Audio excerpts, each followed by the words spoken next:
السلام علیکم دوستو، کیسے ہیں آپ سب؟ میں زبینہ فیاض ایک بار پھر آپ کے ساتھ تو میں شروع کر رہی ہوں مرمِ کائزان بائی عریشہ پارٹ 30۔ وہ جب سے یہاں آیا تھا روئے جا رہا تھا، اسے اپنی ماں کے پاس جانا تھا۔ تیز بخار میں اس کی حالت خراب ہو چکی تھی۔ جب 3 دن کے بعد شیلٹر ہوم والوں نے اسے اپنی ماں سے ملوانے کا فیصلہ کیا، لیکن اچانک اسی دن وہ شیلٹر ہوم سے غائب ہو گیا تھا۔ شیلٹر ہوم میں یہ بات آگ کی طرح پھیلی تھی کہ یہاں سے بچہ اغوا ہوا ہے۔ پولیس اسے ہر طرف ڈھونڈ رہی تھی، کوئی ایسی جگہ نہ تھی جہاں اس کے بارے میں پتہ نہ کروایا گیا ہو، لیکن وہ لوگ کہاں جانتے تھے کہ وہ وہاج کے پرائیویٹ جیٹ سے راتوں رات پاکستان پہنچ چکا ہے۔ اور یہاں اس کی ماں بالکل پرسکون ہو چکی تھی۔ وہ جانتی تھی کہ اس کا بیٹا اپنے باپ کے پاس ہے اور اس کا باپ اس کا بہت اچھے سے خیال رکھنے والا ہے۔ امی کے پاس وہ بیڈ پر لیٹا ہوا مسلسل اپنی ماں کو یاد کر رہا تھا جب وہاج بے چینی سے اندر داخل ہوا۔ اسے ابھی پتہ چلا تھا کہ اس کے بیٹے کو یہاں پر پہنچا دیا گیا ہے اور بیڈ کے ایک طرف بیٹھتے ہوئے اسے اٹھا کر اپنے سینے سے لگا چکا تھا۔ کتنا سکون تھا اس کے لمس میں، کتنا انتظار کیا تھا اس نے اس لمحے کا۔ اس کا بیٹا بہت خوبصورت تھا، بالکل اسی کی طرح۔ وہ اپنے ماں باپ کے سارے نقش چرا چکا تھا۔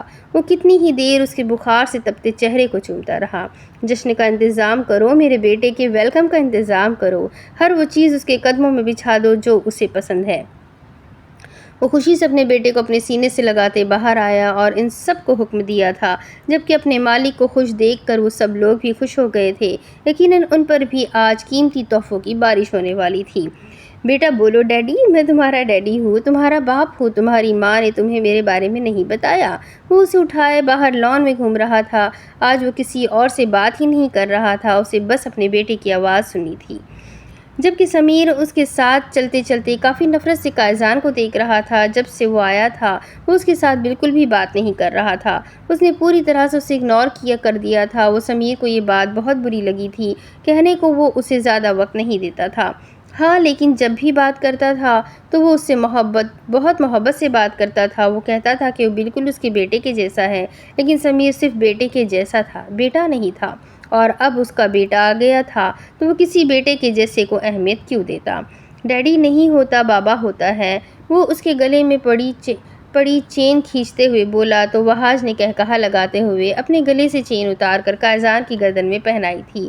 اچھا تو بابا ہوتا ہے، تو یہ بابا اپنے بیٹے کے بابا بن جائیں گے نا؟ وہ وہیں زمین پر بیٹھتے ہوئے اسے اپنی گود میں لے چکا تھا۔ آج اس کا ہر انداز ہی نرالا تھا۔ سب لوگ ہی اپنے مالک کو خوش دیکھ کر خوش ہو رہے تھے۔ یہ دیکھو، یہ سمیر ہے تمہارا دوست۔ اس نے اپنے پاس سمیر کو کھینچ کر بٹھایا تھا، جبکہ وہاج کے سینے پر سر نکال کر وہ اسے دیکھنے لگا، پھر خاموشی سے واپس اس کے سینے میں منہ چھپا گیا۔ میرا بس ایک ہی دوست ہے رسل، اور کوئی میرا دوست نہیں ہے۔ اس نے سمیر سے دوستی کرنے سے انکار کر دیا تو وہ ایک بار پھر سے ہنس دیا۔ مطلب کائزان اپنے بابا کا بھی دوست نہیں بنے گا؟ وہ اسے اٹھا کر پھر سے اپنے سینے میں بھیجتے ہوئے بولا تھا۔ نہیں، میں صرف رسل کا دوست ہوں، اس نے منہ بنا کر کہا تھا، لیکن اس کا یہ انداز اسے ایک بار پھر سے اس کا چہرہ چومنے پر مجبور کر گیا تھا۔ کوئی بات نہیں، تو سمیر تمہارا بھائی ہے کیونکہ یہ تمہارے بابا کا پیارا سا بچہ ہے۔ اس نے سمیر کو اداس دیکھ کر اسے خوش کرنے کی خاطر کہا تھا، یہ جانے بنا کہ سمیر ان بہلاؤں سے خوش ہونے والا نہیں تھا۔ میرا بھائی؟ جیسے آئمہ آپی کا بھائی رسل ہے؟ اس نے پھر سے گردن نکال کر پوچھا تھا، جس پر اس نے مسکراتے ہوئے ہاں میں سر ہلایا۔ وہ یہ تو نہیں جانتا تھا کہ آئمہ اور رسل کون ہے، لیکن اس کی باتیں اسے اچھی لگ رہی تھی۔ آئمہ آپی فوت ہو گئی، اللہ جی کے پاس چلی گئی، گندے انکل نے ان کو مارا۔ آپ ان گندے انکل کو مارو؟ اس نے اپنے باپ کو حکم سنایا تھا۔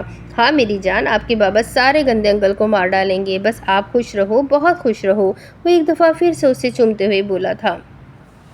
دن میں وہ کافی بہتر حالت میں رہا تھا، لیکن رات کو ایک دفعہ پھر سے اسے اپنی ماں کی یاد ستانے لگی۔ وہ رات بہت رویا تھا، اتنا رویا کہ اسے ایک بار پھر سے بخار شروع ہو گیا۔ وہ ڈاکٹرز کی فوج کھڑی کر چکا تھا، لیکن ماں سے جدائی کا کوئی علاج ممکن ہی نہیں تھا۔ 2 دن تک بخار میں چلنے کے بعد اسے بخار سے جھٹکے لگنا شروع ہو گئے تھے۔ اس کا علاج صرف اس کی ماں کے پاس ہی تھا۔ وہ اپنی ماں کی جدائی میں اپنی حالت خراب کر رہا تھا، اور پھر آخر مجبور ہو کر وہ اسے واپس مصر لے کر آیا تھا، جہاں اس شیلٹر ہوم میں واپس آتے ہوئے اس کے ایک آدمی نے کہا تھا کہ بچہ انہیں بہت بری حالت میں سڑک پر پڑا ہوا ملا ہے اور اپنی ماں کو یاد کر رہا ہے۔ اس کی حالت دیکھتے ہوئے ڈاکٹرز نے کہا تھا کہ اسے اس کی ماں کے پاس پہنچا دیا جائے، ورنہ اس کی موت بھی ہو سکتی ہے، اور پھر وہ لوگ مجبور ہو کر اسے واپس اس کی ماں کے پاس پہنچانے کا فیصلہ کر چکے تھے۔ سبھی پریشان تھے، اس کا بیٹا اغوا ہوا تھا اور اسے کوئی پرواہ ہی نہیں تھی۔ وہ بالکل خاموش ہو چکی تھی۔ 2-3 عورتوں نے تو آ کر اس سے اظہار افسوس بھی کیا تھا، لیکن اس نے زیادہ کسی بات کا اثر نہیں لیا، کیونکہ وہ جانتی تھی کہ اس کا بیٹا بالکل ٹھیک ہے۔ لیکن اس کی یہ سوچ غلط ثابت ہوئی تھی۔ اسے کسی انسپکٹر نے باہر بلایا تو پتہ چلا کہ اس کا بیٹا اس وقت بہت بیمار ہے اور تھوڑی ہی دیر میں وہ یہاں واپس آنے والا ہے۔ اور بالکل ایسا ہی ہوا تھا۔ وہ بیماری سے بے حال اپنی ماں کے سینے میں آ چھپا تھا۔ وہ اتنا بیمار ہو جائے گا، اس بات کی خبر اسے ہرگز نہیں تھی، ورنہ وہ کبھی اسے خود سے الگ نہ کرتی۔ وہ اسے اٹھا کر اپنے بستر پر لے کر آئی تھی، جہاں اپنی ماں کو پا کر وہ اس سے باتیں کرنے لگا تھا۔ اپنی ماں کے پاس آتے ہی وہ ٹھیک ہو گیا تھا۔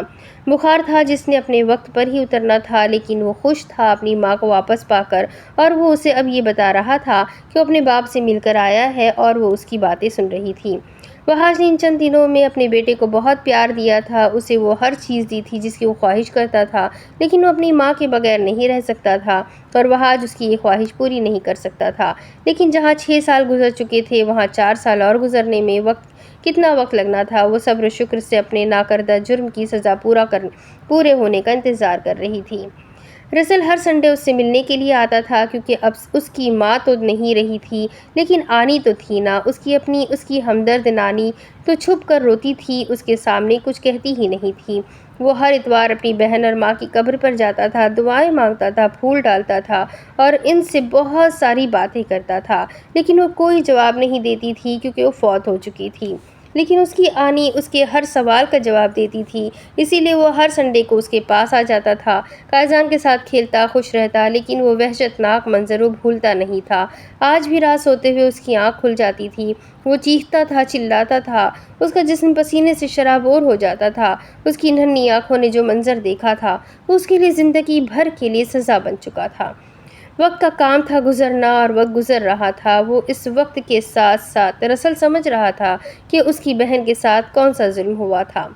اپنی بہن کی جو تکلیف، جو اذیت وہ اس وقت نہ محسوس کر سکا، آج 4 سال کے بعد محسوس کر رہا تھا۔ اس کی ماں کن حالات سے گزری تھی اسے پتا تھا، لیکن وہ جانتا تھا کہ اس کی ماں نے اپنا آپ اپنی اولاد کی وجہ سے گنوایا ہے، اور اس نے اپنی ماں کا خواب پورا کرنا تھا۔ وہ چاہتی تھی کہ اس کا بچہ ایک نیک انسان بنے، اور اس نے بھی نیک انسان بننے کا فیصلہ کیا تھا۔ اس کی ماں اسے نماز سکھاتی تھی، اور اس نے آج تک کوئی نماز قضا نہیں ہونے دی تھی۔ وہ بہت خوبصورت تلاوت کرتا تھا، وہ گناہ کرنے سے ڈرتا تھا، لیکن آج بھی جب اس سے اپنی بہن کی بے بسی یاد آتی تھی، اس کا خون کھول اٹھتا تھا، اور وہ جانتا تھا کہ جس دن اس نے اس آدمی کو اپنی آنکھوں کے سامنے دوبارہ دیکھ لیا، وہ آدمی اس کے ہاتھوں مارا جائے گا۔ وہ آج قائزان کو اپنے ساتھ باہر لے جانے آیا تھا، کیونکہ آج اس نے 10ویں کا امتحان پاس کر لیا تھا۔ وہ اپنے دوست کو اپنی خوشی میں پارٹی دینا چاہتا تھا۔ اس کی آنے کی آزادی میں بہت تھوڑا وقت رہ گیا تھا۔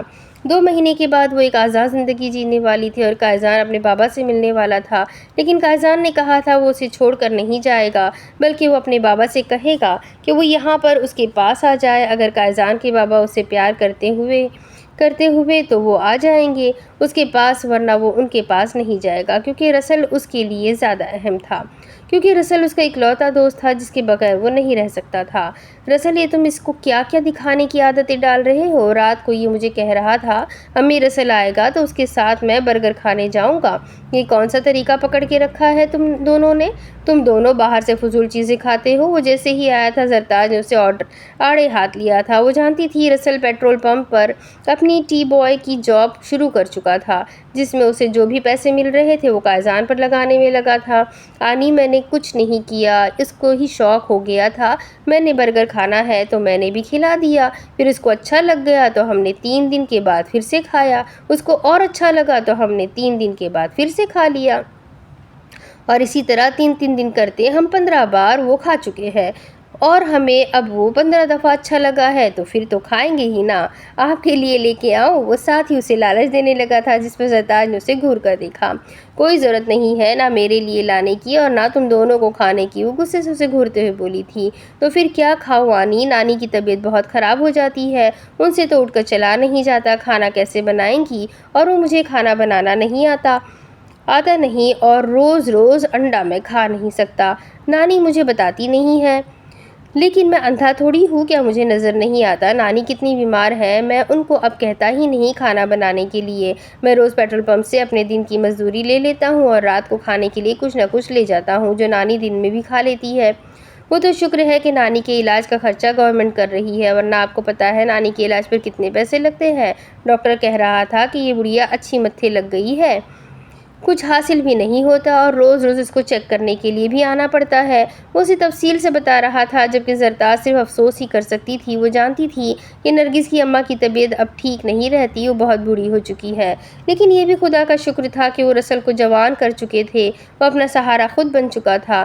بے سہارا ہونے کی وجہ سے مصر کی گورنمنٹ انہیں اچھی اماؤنٹ دے رہی تھی، لیکن پھر بھی خرچے کہاں پورے ہوتے تھے، اور پھر رسل نے اپنے پیروں پر کھڑا تو ہونا ہی تھا، تو نانی نے اسے چھوٹی عمر میں ہی آسان سی نوکری دلوا دی تھی جو آگے زندگی میں اس کی مشکلات آسان کرنے والی تھی۔ لیکن اس نے سوچ لیا تھا کہ وہاج جب اسے لینے کے لیے آئے گا وہ رسل اور اماں کو اپنے ساتھ لے جائے گی۔ نرگس کے بعد وہ لوگ اس کی ذمہ داری تھے۔ وہ رسل کو ایک اچھی زندگی دینا چاہتی تھی اور اسے یقین تھا کہ وہاج کو اس بات پر کوئی اعتراض نہیں ہوگا، اور اسے یہ بھی پتہ تھا کہ وہاج کا اذان کی کبھی کوئی بات نہیں ٹالے گا، کیونکہ وہ اپنے بچے سے دیوانگی کی حد تک محبت کرتا تھا، اور پھر وہ اپنے ہی بیٹے کے دوست کو اس طرح لاوارث تو نہیں چھوڑ سکتا تھا۔ جب سے قائزان اس کے پاس سے ہو کر آیا گیا تھا، وہاج کے خطوں کی تعداد بڑھتی جا رہی تھی۔ اب اسے ہر مہینہ ایک خط ملتا تھا جس میں وہ صرف قائزان کی باتیں کرتا تھا، اور پھر وہ بھی قائزان کے نام سے اسے خط لکھتی تھی، جس میں وہ اپنے جذبات کے ساتھ ساتھ قائزان کی شرارتیں بھی اس پر ظاہر کرتی تھی۔ قائزان نے 2 سال پہلے بہت بڑا ڈرامہ کیا تھا۔ جب وہ قائزان کو شیلٹر ہوم لے کر گئے تب قائزان نے رو رو کر وہاں اچھا خاصا ہنگامہ کر دیا، اور پھر اس نے جھوٹ موٹ کے ایسے جھٹکے کھائے کہ وہ لوگ اس کی بیماری کو سمجھے بنا ہی اسے اس کی ماں کے پاس چھوڑ گئے۔ بعد میں رسل اور قائزان شیلٹر ہوم والوں کو بیوقوف بنانے پر وہ ہنسے کہ حد نہیں، اس کا چھوٹا سا بیٹا اتنا شرارتی تھا، اسے اس بات کا احساس تک نہیں تھا، لیکن وہ یہ ساری باتیں خط میں لکھ کر وہاج تک پہنچا دیتی تھی، جس پر یقیناً وہاج اپنے بیٹے کی شرارتوں پر فخر سے خوش ہوتا تھا۔ سر، آپ کے شہزادے کا روم تیار ہے، ایک بار آ کر دیکھ لیجیے۔ یہ پچھلے 5 مہینوں سے تیار ہونے والا کمرہ تھا جس میں وہاج ہر دفعہ کوئی نہ کوئی غلطی نکال دیتا تھا، اور اب ایک اور کمرہ تیار ہو گیا تھا۔ وہ اٹھ کر اسے دیکھنے جا رہا تھا۔ وہ اپنے بیٹے کے لیے دنیا کی ہر طرح کی آسائش رکھنا چاہتا تھا، وہ اپنے بیٹے کی ہر محرومی کو ختم کر دینا چاہتا تھا۔ وہ اس کا شہزادہ تھا، وہ اسے حکومت کرنا سکھانا چاہتا تھا۔ کمرہ تو اچھا ہے سمیر، تم دیکھو، کیا تمہیں کسی طرح کی کمی محسوس ہو رہی ہے؟ اس نے اپنے پیچھے کھڑے 15 سالہ سمیر کو دیکھتے ہوئے کہا تھا۔ مجھے کلر ٹھیک نہیں لگ رہا۔ آپ کو لگتا ہے کہ قائزان ان کھلونوں سے کھیلتا ہوگا؟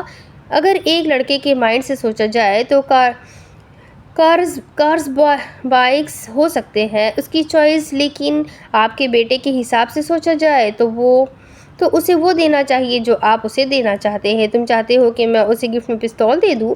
ابھی وہ صرف 9 سال کا ہے میرے معصوم بچے۔ وہ اسے ساتھ لیے کمرے سے باہر آیا۔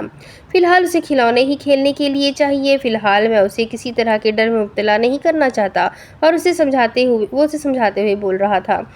یقیناً آپ ٹھیک کہہ رہے ہیں، لیکن یہ مت سوچیے کہ اس کا ڈر آپ کو ابھی سے ہی اس کے اندر سے ختم کرنا پڑے گا، کیونکہ اگر وہ ڈر جائے گا تو وہ وہاج کاظمی کا بیٹا کیسے کہلائے گا؟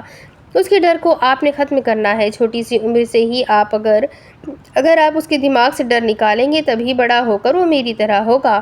اس نے اپنے پیچھے سے بندوق نکال کر اسے دکھائی تھی۔ تقریباً 2 سال سے وہ بندوق چلانے کی پریکٹس کر رہا تھا، اور اس وقت اس کا نشانہ اتنا زبردست ہو گیا تھا کہ خود وہاج اس کی تعریف کیے بنا نہیں رہ سکتا تھا۔ اس کے ہاتھ میں چھوٹی عمر میں اسلحہ پکڑاتے ہوئے اسے کچھ عجیب محسوس نہیں ہوا تھا، لیکن اس کے حساب سے قائزان چھوٹا بچہ تھا۔ وہ فی الحال ان ساری چیزوں میں نہیں جا سکتا تھا، اسے اپنے بیٹے کی فکر تھی۔ یہ سب کچھ ہم بعد میں سوچیں گے سمیر، فی الحال تو اس کا کمرہ تیار ہو جائے، یہی بہت بڑی بات ہے۔ ٹھیک ہے، تو فی الحال یہ مت بھولے کہ وہ چھوٹا بچہ ہے، اور ایک چھوٹے بچے کو ہیوی بائکس اور اسپورٹ کارز کی عادت بھی نہیں ڈالی جاتی۔ فی الحال وہ ڈرائیونگ نہیں کر سکتا، یقیناً آپ اس کے لیے ان سب چیزوں کے لیے ڈرائیور رکھیں گے، لیکن اس کی اپنی خواہش بھی ہو سکتی ہے یہ سب کچھ کرنے کی، اور فی الحال وہ اس چیز کے لیے بھی ہرگز تیار نہیں ہے۔ ارباز ملک ہمارے مال کے پیسے نہیں دے رہا تھا تو اسے دھمکانے کے لیے میں نے کچھ لوگوں کو بھیجا ہے۔ آپ میٹنگ میں تھے، اسی لیے میں نے آپ کو تنگ نہیں کیا۔ میں نے ہی ان لوگوں کو حکم دے دیا کہ ملک کو اٹھا کر لے آؤ۔ انہوں نے ملک کو ڈرایا دھمکایا، لیکن اس نے ان لوگوں کی بات کو سمجھنے کی کوشش نہیں کی، اسی لیے وہ اسے اٹھا کر لے آئے ہیں۔ اس وقت وہ نیچے تہہ خانے میں ہے، آپ جا کر اس سے بات کر لیجیے گا۔ وہ اسے کہتے ہوئے اپنے کمرے کی طرف جا رہا تھا، جبکہ اس نے فخر سے سمیر کو دیکھا تھا۔ وہ کتنی آسانی سے اس کی ہر چیز کو سنبھالنے لگا تھا۔ ابھی اس کی عمر ہی کیا تھی، وہ اس چھوٹی سی عمر میں وہ اس کے کام کو اتنے بہتر طریقے سے سمجھ گیا تھا۔ ماما بہت بڑا والا جہاز لے کے دیں گے بابا؟ وہ اس کی گود میں لیٹا اپنی فرمائشیں نوٹ کروا رہا تھا، جبکہ وہ اس کے سر پہ ہاتھ پھیرتی اس سے اس کے باپ کے بارے میں باتیں کر رہی تھی۔ ہاں میری جان، وہ سب کچھ لے کے دیں گے آپ کو، وہ پیار سے اسے سمجھاتے ہوئے بولی تو وہ اور خوش ہو کر مزید اپنی فرمائشیں اس سے نوٹ کروانے لگا تھا۔ میں اور رسل ٹوائے لینڈ بھی جائیں گے۔ رسل کہتا ہے کہ وہ لوگ بہت پیسے مانگتے ہیں وہاں اندر کے ٹکٹ دینے کے لیے۔ ہاں ہاں، تم اور رسل دونوں وہاں جانا اپنے بابا کے ساتھ، وہ اس کے گال چومتے ہوئے بولی تھی، جبکہ وہ اس سے یہی ساری باتیں کرتے کرتے آہستہ آہستہ نیند میں اترتا جا رہا تھا۔ جبکہ وہ بہت خوش تھی یہ سوچ کر کہ وہ دن دور نہیں جب وہ اپنے شوہر کے ساتھ ہوگی، اس کے بچے کے سر پر اس کے باپ کا سایہ ہوگا۔ لیکن ضروری نہیں کہ جیسا ہم سوچے سب کچھ ویسا ہی ہو جائے۔ وہ اپنے خوابوں کی دنیا میں مگن تھی، یہ جانے بغیر کہ بہت جلد اس کے خواب ٹوٹنے والے ہیں، اس کی وہ خوشیاں جن کا وہ انتظار کر رہی ہے وہ ختم ہونے والی ہیں۔ بہت خوش ہے وہ آج کہ اس کی بیوی آزاد ہونے والی ہے جیل سے اور اسے اس کا بیٹا ملے گا، لیکن اگر اس سے پہلے ہی وہاج کی بیوی اور بیٹا مر جائے تو؟ عبداللہ رئیس کرسی پر بیٹھا ہوا تھا، جبکہ سامنے بیٹھا ملک خاموشی سے اسے دیکھ رہا تھا۔ وہ جانتا تھا عبداللہ ہر بات جانتا ہے وہاج کے بارے میں، وہ اس کے بارے میں ساری انفارمیشن رکھتا ہے، اور اس وقت وہاج ڈرگ مافیا کا سب سے بڑا اسمگلر تھا۔ میں تمہاری بات کو سمجھا نہیں، تم کہنا کیا چاہتے ہو؟ وہ پریشانی سے اس سے پوچھنے لگا تھا۔ تمہاری پہچان مصر کے تھانے تک ہے نا ملک؟ میں چاہتا ہوں کہ تم اس تھانے میں جاؤ اور اس کی بیوی اور بیٹے کو وہیں ختم کر دو۔ اس کا بیٹا کبھی اس تک نہ پہنچے۔ وہ سب سے زیادہ محبت اپنے بیٹے سے کرتا ہے، وہ اپنی اولاد کے لیے کسی بھی حد تک جا سکتا ہے۔ کسی بھی حد کا مطلب سمجھتے ہو تم؟ کسی بھی حد تک وہ اپنے بیٹے کے لیے ہر چیز کر سکتا ہے۔ اگر اس کا بیٹا ہی نہ رہے تو پاگل ہو جائے گا وہاج، پوری طرح سے پاگل۔ اس کی زندگی کا حاصل ختم ہو جائے گا اور پھر ہمیں اسے راستے سے ہٹانے میں کوئی مسئلہ نہیں ہوگا۔ وہاج نے مجھے اربوں کا نقصان کروایا ہے، میں اس سے اس کی سب سے عزیز چیز چھین لوں گا، میں اس کے خاندان کو ختم کر دوں گا، اس کی بیوی اور بچے کو مار دوں گا۔ میں نے اس سے کہا تھا وہاج میرے ساتھ بے ایمانی مت کرو، لیکن اس نے میرے ساتھ بے ایمانی کی اور اس بے ایمانی کی سزا اسے نہیں بلکہ اس کی بیوی اور بچے کو ملے گی، اور اصل میں یہ سزا اس کے لیے ہوگی، وہ کہا لگاتے ہوئے بولا، جبکہ ملک اس کی بات کو پورے طریقے سے سمجھ گیا تھا۔ آدھی رات کا وقت تھا جبکہ وہ رسل کو جانے نہیں دے رہا تھا۔ رسل کو کافی تیز بخار تھا، جس کی وجہ سے اس نے تھانے کی ہیڈ سے بات کی تھی کہ رسل کی طبیعت بہت زیادہ خراب ہے تو اسے یہیں رہنے دیا جائے۔ رسل ان کے لیے انجان نہیں تھا، اس کی حالت دیکھتے ہوئے انہوں نے اسے یہاں رہنے کی اجازت دے دی تھی، جبکہ نانی آج کل ہسپتال میں ایڈمٹ تھی اور رات کو وہاں کسی دوسرے کو رہنے کی اجازت نہیں تھی۔ کیونکہ وہ گورنمنٹ کی طرف سے سرکاری ہسپتال تھا تو وہاں پر زیادہ رش وغیرہ نہیں لگایا جا سکتا تھا، اور رسل کی موجودگی کا بھی ڈاکٹرز نے فضول میں ہی ایشو بنا دیا تھا۔ اسی لیے رسل گھر جانے کی بجائے اس کے پاس آیا تو اس کو اتنا بیمار دیکھ کر زرتاج پریشان ہو گئی، اور اس نے جب تھانے کی ہیڈ سے بات کی تو انہوں نے بھی کوئی اعتراض نہیں اٹھایا تھا۔ اس وقت وہ اس کو اپنے بستر پر لٹائے اس کے ماتھے پر پٹیاں رکھ رہی تھی، جبکہ قائزان نے اسے اپنے ساتھ چپکایا ہوا تھا کیونکہ سردی کی وجہ سے وہ کافی ٹھنڈا پڑ رہا تھا۔ وہ نہیں چاہتا تھا کہ اس کے دوست کو سردی لگے۔ ان دونوں کی محبت دیکھ کر وہ بہت خوش ہوتی تھی، جس طرح نرگس نے اسے بڑی بہن کا مان دیا تھا، بالکل اسی طرح رسل نے قائزان کو اپنا دوست مانا تھا۔ اسے یقین تھا رسل ساری زندگی اس کے بیٹے کے ساتھ رہے گا، اس کا بہترین دوست بن کر، اس کا ساتھی بن کر، اور اب تو وہ رسل سے وعدہ بھی لے چکی تھی اور اسے یقین تھا کہ اس کا رسل اپنے قائزان کو کبھی اکیلا نہیں چھوڑے گا۔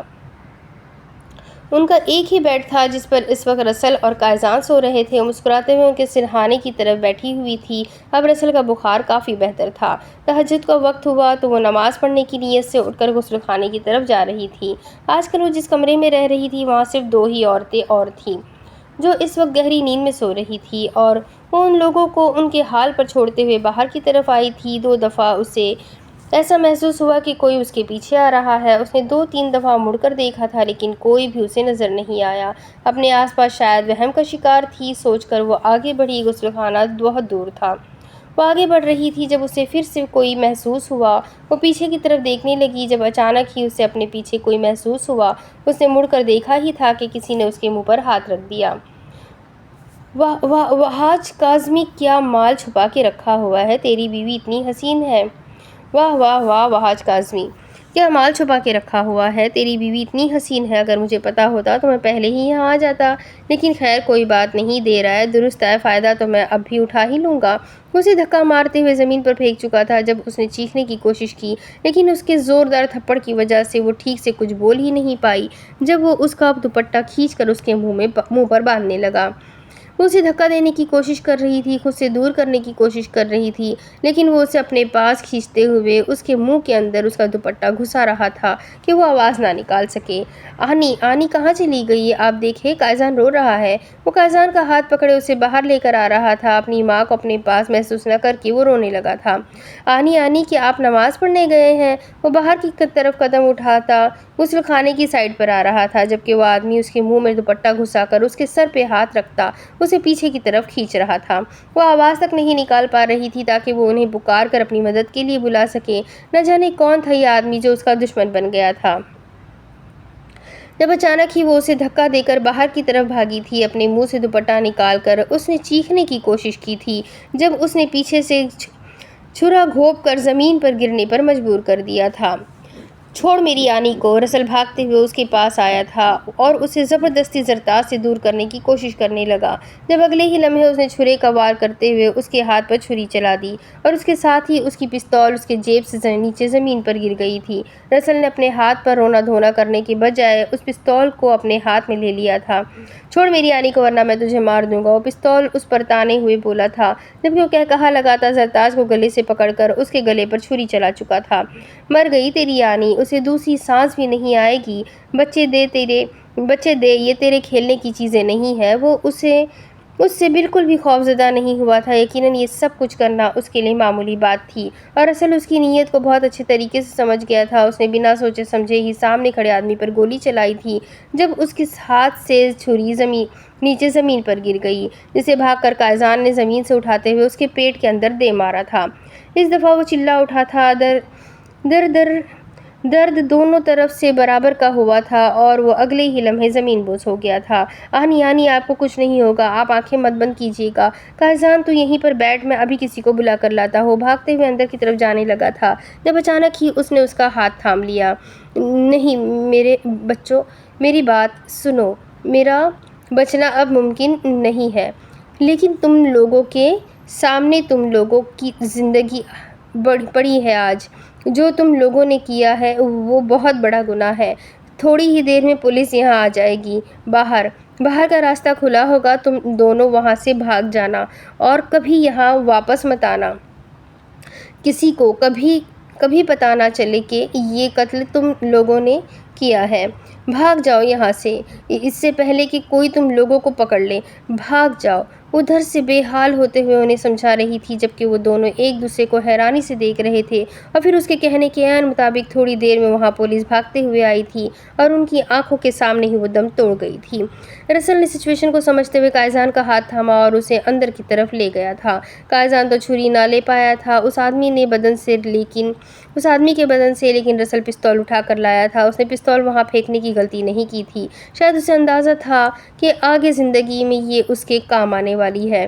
کسی کا بھی دھیان اس طرف نہیں تھا۔ رسل اس سچویشن سے گزر چکا تھا، اپنی ماں کو کھو چکا تھا، وہ بھی بہت چھوٹی عمر میں، لیکن اسے دنیا کو اپنی سوچ کے بجائے دوسروں کی سوچ سے دیکھنا شروع کر دیا تھا۔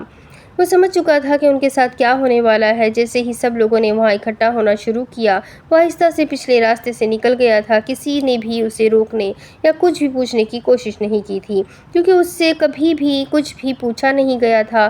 وہ یہاں 10 سال سے آ رہا تھا اور دوسری بات یہ تھی کہ اس طرف سے قیدیوں کو نکلنے کی اجازت نہیں تھی، اس طرف سے صرف عام لوگ نکل سکتے تھے اور یہاں پر اس وقت صرف ایک ہی آدمی بیٹھا ہوا تھا اور قائزان کو بھی اکثر وہ یہاں لے کر آتا تھا۔ وہ کہاں جائے گا، کس طرف ہوگی اس کی منزل، وہ نہیں جانتا تھا، بس وہ قائزان کو وہاں سے لے کر نکل گیا تھا۔ یہ جاننے کے باوجود بھی کہ قائزان یہاں آج جسے کھو چکا ہے وہ اس کی اپنی سگی ماں ہے۔ وہ تیزی سے دروازے سے باہر نکلے تھے جب ایک انسان جگہ پر تھوڑے سے فاصلے پر ہی وہ آدمی گاڑی کھڑی کیے اپنے موبائل فون میں مصروف تھا۔ رسل اسے پہچان چکا تھا۔ غصے کی ایک لہر اس کے پورے جسم سے اٹھی تھی۔ کہاں جا رہے ہو؟ قائزان نے اس کا ہاتھ تھاما تھا اسے آگے کی طرف بھاگتے پا کر۔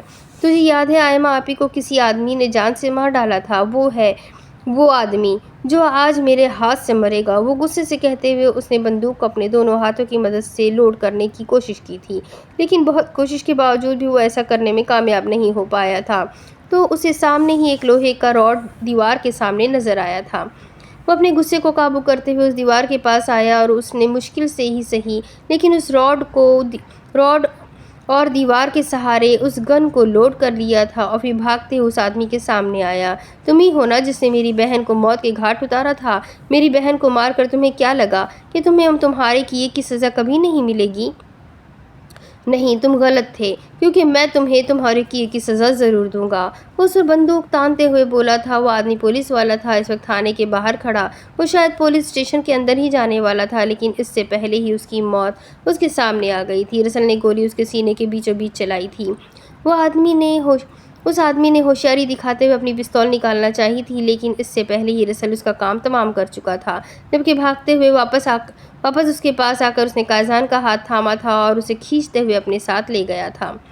رسل اسے لے کر سیدھا گھر آیا تھا۔ وہاں سے اس نے اپنے کپڑے وغیرہ پیک کیے تھے اور پھر اسے لے کر وہاں سے نکل گیا تھا۔ شاید اسے پتا تھا کہ پولیس ان کی تلاش میں یہاں ہی آئے گی۔ ہم کہاں جا رہے ہیں؟ قائزان نے اسے پوچھا تھا۔ قائزان، میری بات سنو کان کھول کر اور اسے سمجھنے کی کوشش کرو۔ جس طرح آئمہ آپی اور میری امی فوت ہو گئی ہے نا، اسی طرح تمہاری امی بھی فوت ہو گئی ہے۔ آنی فوت ہو چکی ہے۔ اب ہمارا سوائے نانی کے اور تمہارے بابا کے اس دنیا میں کوئی نہیں ہے۔ ہم دونوں نے ان دونوں گندے انکل کو مار ڈالا ہے۔ اب تک پولیس کو پتہ چل گیا ہوگا، اسی لیے ہم اب یہاں نہیں رک سکتے، ورنہ وہ لوگ ہمیں پولیس کے حوالے کر دیں گے اور ایک دوسرے سے الگ کر دیں گے۔ اور میں نے تمہاری امی سے وعدہ کیا ہے کہ چاہے کچھ بھی کیوں نہ ہو جائے، ہم کبھی ایک دوسرے کا ساتھ نہیں چھوڑیں گے۔ وہ اسے اپنے ساتھ لیے آگے بڑھ رہا تھا، جبکہ قائزان خاموشی سے اس کا ہاتھ تھامے اس کے ساتھ جا رہا تھا۔ وہ دونوں ہسپتال میں آئے تھے تاکہ نانی کو بتا سکے کہ ان لوگوں نے کیا کیا ہے، لیکن وہاں آتے ہی اپنی نانی کی لاش کو ہسپتال کے دروازے سے باہر نکالتے دیکھ کر اس کا دل چاہا وہ اپنی نانی سے لپٹ کر بہت سارا روئے، لیکن نہیں، یہ رونے کا وقت نہیں تھا۔ تمہاری نانی کا انتقال ہو گیا ہے، ان کی اتنی ہی زندگی لکھی تھی، ہمیں تمہاری نانی کا بہت افسوس ہے۔ ہم ان کی تدفین کے لیے انتظام کرواتے ہیں، تب تک تم اپنی نانی کے پاس بیٹھ سکتے ہو۔ ڈاکٹر اسے کہتے ہوئے آگے بڑھ گیا تھا۔ اس کا دل چاہا کہ اپنے ہاتھوں سے اپنی نانی کو دفنائے، لیکن نہیں، اگر وہ ایسا کرتا تو یقیناً پولیس ان تک پہنچ جاتی، اور وہ ایسا نہیں کر سکتے تھے۔ قائزان کا ہاتھ تھامے وہ خاموشی سے ہسپتال سے باہر نکلا تھا اور پھر بھاگتے ہوئے اس سنسان راستوں کی طرف چلا گیا۔ قائزان اس کے ساتھ تھا، ہر قدم پر وہ اس کا ساتھ نبھانے والا تھا۔ حالات کچھ بھی ہو، وہ اپنے دوست کو نہیں چھوڑنے والا تھا۔ رسل نے 2 قتل کیے تھے، جبکہ ایک قتل میں قائزان کا بھی ہاتھ تھا۔ اس کے اندر کوئی ڈر نہیں تھا، بس اسے اپنی ماں کا چہرہ بار بار نظر آ رہا تھا۔ اپنی ماں کی بے بسی کو یقیناً محسوس کر چکا تھا، اسی لیے تو خاموش ہو چکا تھا۔ بس اب رسل کے علاوہ اسے کسی پر بھروسہ نہیں تھا، اور نہ ہی وہ کسی پر یقین کر سکتا تھا سوائے اپنے باپ کے، کیونکہ اس کی امی کہتی تھی کہ اس کا باپ بہت اچھا انسان ہے، بلکہ وہ اس دنیا کا سب سے اچھا انسان ہے۔ اس نے کبھی کوئی غلط کام نہیں کیا ہاں، لیکن دنیا والوں نے ان کے ساتھ ٹھیک نہیں کیا۔ اس کا باپ بھی انہی کی طرح دنیا والوں کی سازش کو شکار ہو تھا، اور وہ اپنی ماں کی ہر بات پر یقین رکھتا تھا۔ اس کی ماں نے کہا تھا، حالات کچھ بھی کیوں نہ ہو، کبھی اپنے باپ سے نفرت مت کرنا، وہ انسان نفرت کے نہیں محبت کے قابل ہے، اور وہ محبت کرتا تھا، اپنے باپ سے بے تحاشا محبت کرتا تھا، اور ساری زندگی وہ اس سے محبت کرنے والا تھا، کیونکہ یہ اس کی ماں کی خواہش تھی کہ وہ اپنے باپ سے محبت کرے، بہت محبت کرے۔ اسے اپنے باپ کے پاس پہنچنا تھا، لیکن کیسے، وہ یہ نہیں جانتا تھا۔ وہ تو صرف یہ جانتا تھا کہ اس کا باپ اسے خط بھیجتا ہے، تو خطوں کے سہارے وہ کیسے اپنے باپ کے پاس جا سکتا تھا۔ اب تو اس کے پاس کوئی خط بھی نہیں تھا، کیونکہ اس کا سارا سامان تو وہیں رہ گیا تھا، اس جیل کے تھانے میں۔